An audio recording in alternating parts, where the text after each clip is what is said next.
Welcome to Max Asian. Amazon Prime Video has something not everyone knows. A K-drama catalog that ranges from classics that change the genre to recent releases that can compete with anything on any platform. Today, I bring you a ranking of the 15 best, chosen for quality, impact, and how long they stay in your head. There's something for everyone. Revenge, fantasy, comedies that hurt from laughing too hard, and dramas that will make you cry before you see it coming. But before we get started, it would mean a lot if you took a moment to leave a like and subscribe to the channel. Thank you so much for your kind support. Number 15, Payback, Money and Power. A man who had everything: money, influence, a network that reached the darkest corners of Korean finance. Then, overnight, he lost it all. Yoon Young has been living in the Mongolian steppe for years, far from the noise and the people who destroyed him, until a call for help forces him back. Payback is a financial thriller that isn't afraid of the details: legal maneuvering, money flows, corruption that doesn't show its face but signs contracts. Lee Sun-kyun built Yoon Young with a coldness that feels calculated in every scene, and Moon Chae-won carries the lawyer with an energy that balances the protagonist's intensity well. The only weak point is that the plot sometimes overcomplicates itself, demanding real attention to follow all the threads. But if you enjoy dramas where revenge is served in a suit with numbers on the table, everything is here. A story about power, loyalty, and what happens when someone you thought was finished decides to stand back up. Number 14, Spring Fever. Yoonbom arrived in Shinsu with one intention: to go unnoticed.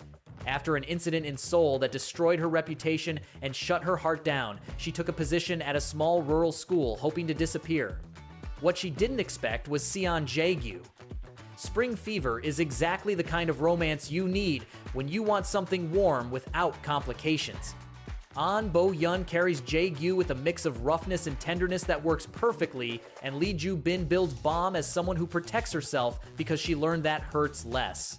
The series has a quiet pace that's genuinely welcome, and the rural setting gives it something different from the usual office romance. There are moments where the student subplot feels a little long, but it doesn't break the overall flow. A romantic comedy that delivers on everything it promises and leaves you feeling genuinely warm, the kind of drama you finish and smile at without realizing it.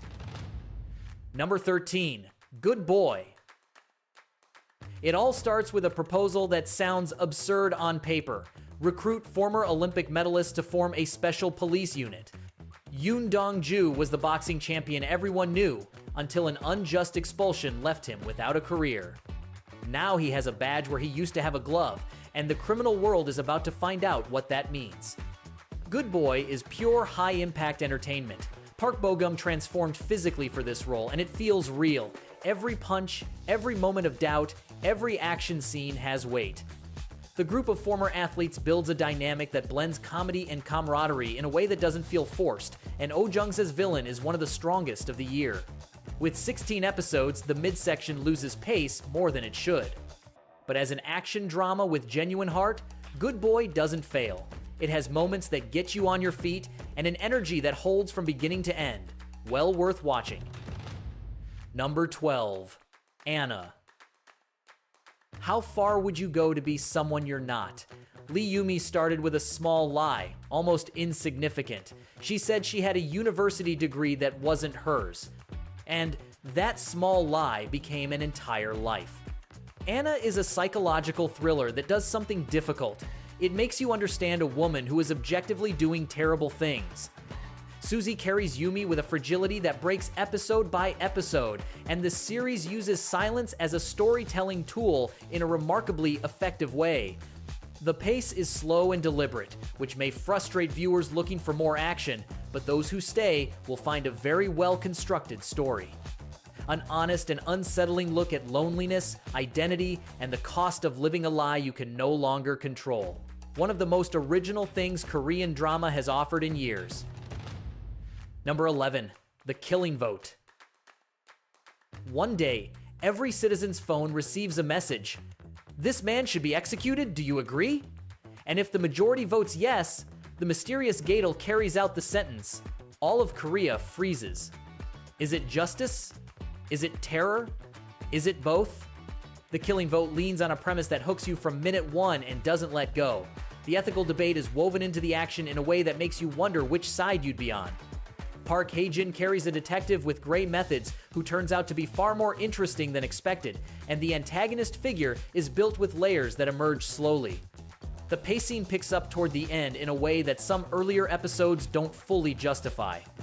A social thriller that stays with you long after it ends.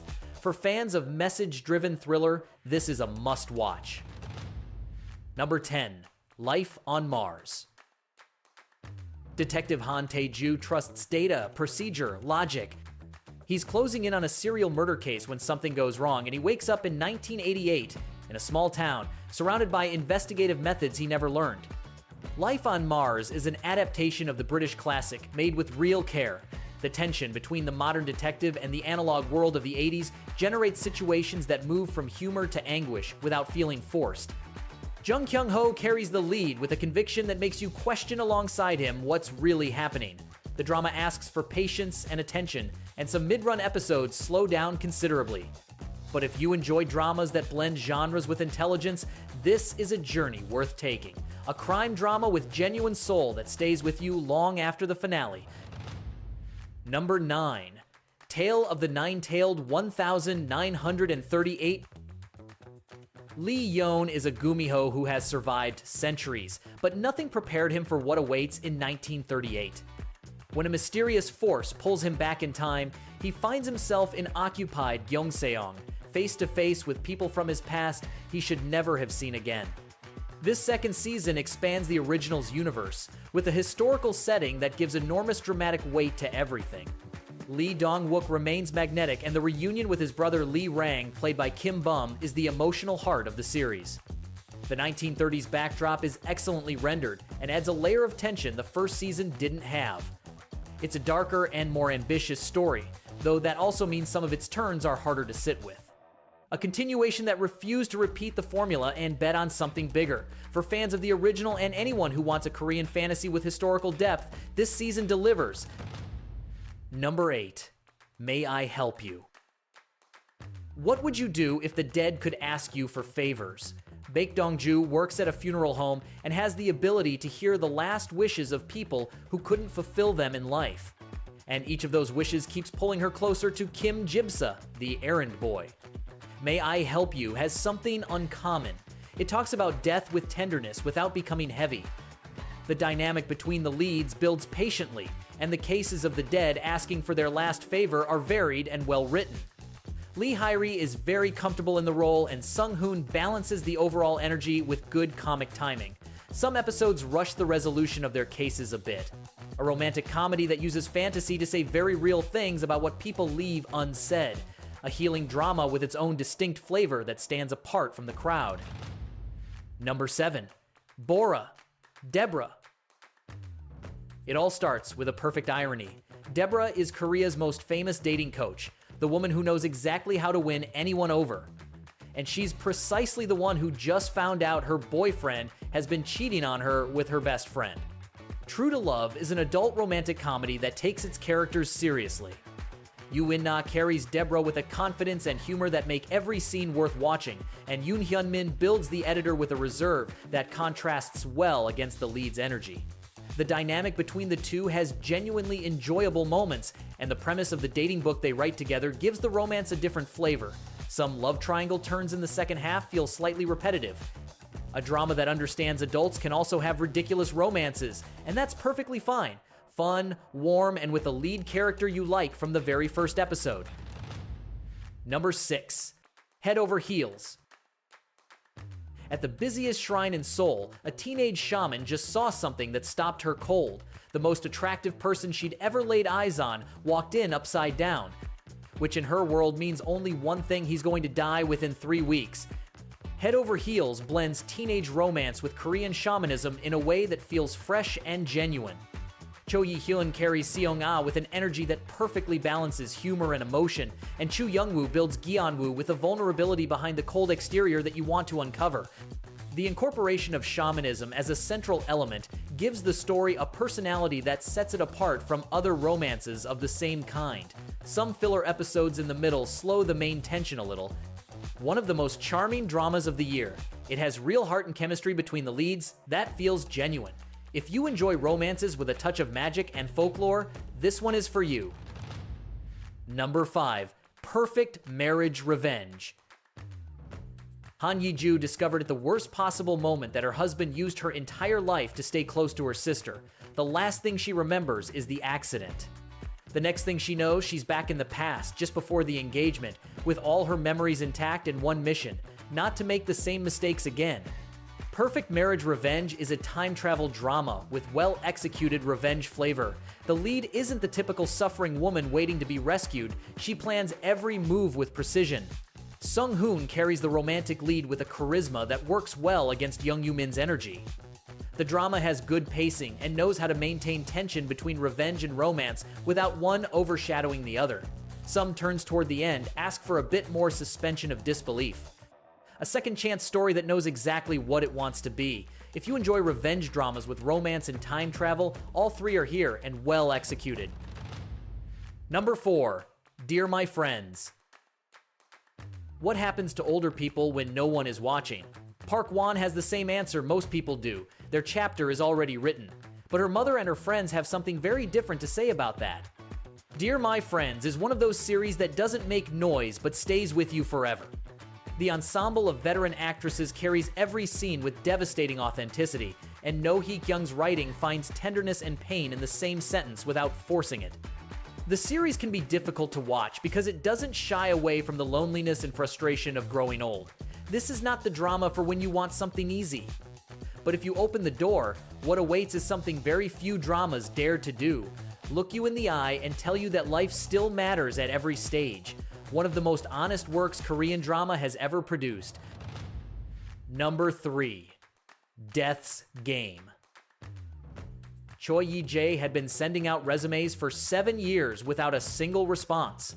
When he finally decided to give up, he didn't expect to end up at the gates of hell facing an entity that calls itself death. The deal is simple: 12 reincarnations, 12 deaths. Survive at least one, and you keep that life. Death's Game does something few dramas dare. An all-star cast where each actor has between 5 and 20 minutes to make their character matter, and almost all of them pull it off. The anthology structure within a larger arc provides a variety that keeps attention consistent throughout. Park So-dam as Death is a presence that sticks with you. The only place it stumbles is in episodes where the emotional connection with the life Yi-jae inhabits feels less developed. A drama that surprised many and deserves more recognition than it received. Original, ambitious, and emotionally honest. One of the most daring recent bets in Korean drama that actually paid off. Number 2. The Kidnapping Day. It all starts with the most incompetent kidnapping plan in recent Korean drama history. Kim Young-joon is not a criminal. He's a desperate father who needs money for his daughter's surgery and comes up with the worst possible idea to get it. What he didn't expect was for the girl he planned to kidnap to remember nothing, for her parents to turn up dead, and for him to end up the prime suspect for all of it. The Kidnapping Day blends thriller, comedy, and human drama in a way that makes you laugh and squeeze your heart in the same episode. Yoon K-sang carries Myung-joon with a clumsiness that feels genuinely real, and the young girl played by Yoona is without question the revelation of the series. She has more presence than actors with 20 years of experience. Park Sung-hoon adds tension as the detective on his trail. The pacing is very solid from beginning to end. A human mystery that won't let you go until the last episode. Moving, funny, and surprisingly well written. One of Prime Video's best dramas and one that absolutely cannot be missed. Number 1. Marry My Husband. There is a moment when everything loses meaning.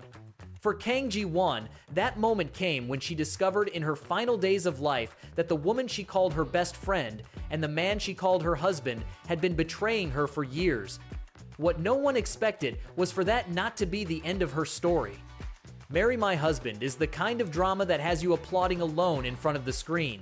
Park Min-young carries Ji-won with a precision that makes every act of revenge feel earned and satisfying.